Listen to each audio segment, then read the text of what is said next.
ஒரு பேய் ஓட்டணும், ஒரு ஆன்மா இருக்கா இல்லையா அப்படின்னு தெரிஞ்சுக்கணும்னா பெரிய ப்ராசஸ்ஸு. முதல்ல ஆன்மாக்கள் இருக்கா அப்படிங்கிறத நம்ம ஐடென்டிஃபை பண்ணிப்போம். எப்படி பண்ணிப்போம்னா, நார்மலாக வரக்கூடிய பர்சன்ஸ்க்கு அவங்க நடிக்கலாம், இல்லை அவங்க மேலே பேய்கள் இருந்தாலும் இங்கே வரும்போது தப்பி ஓடிடலாம். அவங்க இங்கே வரும்போது நார்மலாக தான் இருப்பாங்க. அவங்கக்கிட்ட பேய் இருக்குது அப்படிங்கிறத சொல்லவே முடியாது.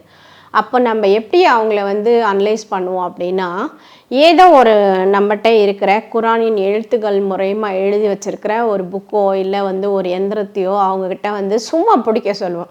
பிடிக்க சொல்லும் போது என்ன ஆகும்னா, பிடிக்க மாட்டாங்க, அடம் பிடிப்பாங்க, இல்லைன்னா தூக்கி வீசிடுவாங்க, இல்லைன்னா நாங்கள் ஓதி வச்சிருக்கிற தண்ணியை குடிக்க சொல்லுவோம். அது செஞ்சாலும் ஓடிடுவாங்க, எனக்கு வேணாம், எனக்கு பிடிக்கல அப்படின்னு. இதே நடிக்கிறவங்களா இருந்தாக்கா தாராளமாக வாங்கி குடிச்சிருவாங்க.